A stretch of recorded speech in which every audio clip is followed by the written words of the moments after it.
अंतर्मनाचा वेध घेणारे news channel star city one. राज्यातील आणि देशातील राजकीय घडामोडी पाहण्यासाठी आणि इतरही बातम्या पाहण्यासाठी सबस्क्राइब करा स्टार सिटी वन। 10% मत कमी युतीला, किती 0.5% जागा किती गेल्यात बघा। आणि त्याच्यात काय सांगितलं, आता काहींनी तिथं काढलं अब की बार 400 पार, तिची घोषणा झाली अब की बार 400 पार।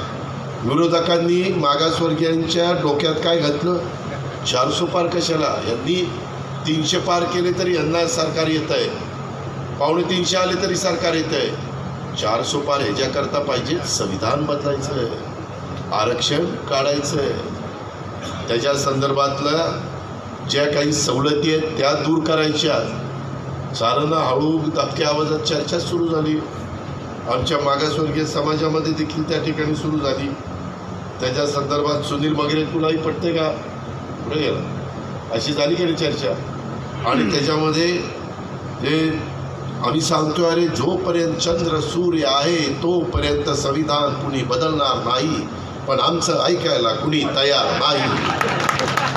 त्यांचंच खरं वाटायला लागलं। आता बघा सरकार तिसऱ्यांदा आलं, संविधानावर कोणी धक्का लावला, उलट संविधानाच्या बद्दल वेगवेगळे कार्यक्रम चालले। शपथविधी झाला त्यावेळेस संविधानाच्या पुढे नतमस्तक झाले पंतप्रधान, मग शपथ घेतली। काय त्या विरोधकांना काही मुद्दा नव्हता, काहीतरी दिलं, फेक नॅरेटिव्ह केला आणि झालं ना आपलं वाटोळं। तसं